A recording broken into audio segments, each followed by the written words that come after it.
Not even the riot police who separated rival fans during pre-match clashes could have contained Brian Brobbey. But, again, it's Newcastle's defenders who really need locking up. In fact, chuck in the midfield, if you can find it. Sunderland striker, all muscle and menace, bullied the home side. His final insult was the match winner in the 90th minute, and how he deserved it. The goal had been coming from the moment teammate Kemsdine Talby equalised 12 minutes into the second half.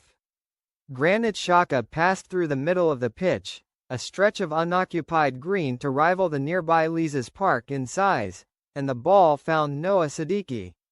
His drop-off to the supporting Enzo Laffi was not great, but the subsequent cross was, fizzed low to the near post. Brobbey was alert to it. Tino Livramento was asleep. Even when the first poke was saved by Aaron Ramsdale, Livramento dozed through the alarm. It meant Brobbey was left free to turn in from 2 yards out.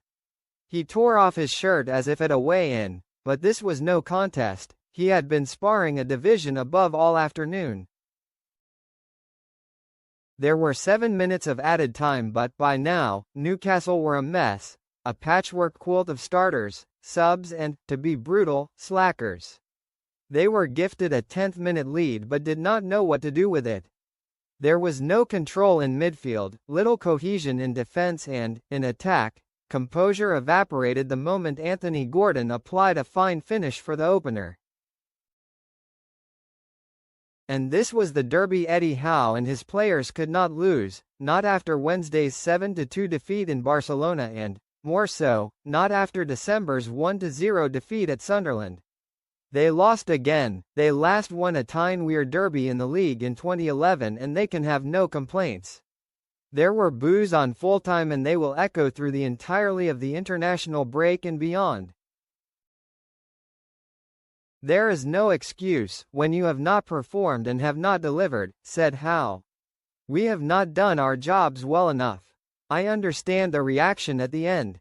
My first thought as a leader is to front up and absorb it. You can use whatever word you want, I won't challenge it. For all of Brobbey's strength, weak is the one word to capture Newcastle. Their most forceful tackle of the second half was by Chris Rigg, the Sunderland midfielder. He slid into upend Xhaka on the edge of Newcastle's area, mistakenly believing he was in a 50-50 with an opponent. He should have known they weren't getting that close to them. Xhaka probably would have scored if not for Rigg's intervention, so good was the Swiss midfielder. How Newcastle could have done with him. Our technical delivery was off today, said Howe, who was without Sandro Tonali and Bruno Guimaraes. We missed midfielders who would have given us control. It left us unbalanced. The game became transitional and we made it too much like they wanted it. We lost control in the second half. In truth, they lost control as soon as they scored. It was a tumble-dryer of a start, all noise, heat and motion. Little of it made any sense. Then, Gordon broke the cycle. For Sunderland defender Luke 09, it was a horror show. One man's X-rated, however, is a rival's love story.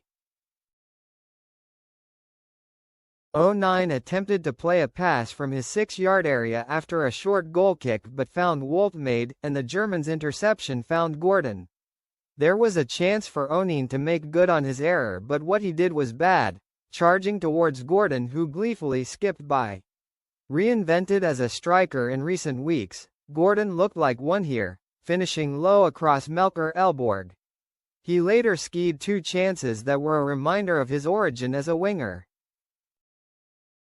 Meanwhile, the recalled Woltmade, the club record £69 million striker, faded in an advanced midfield role and was replaced on 65 minutes.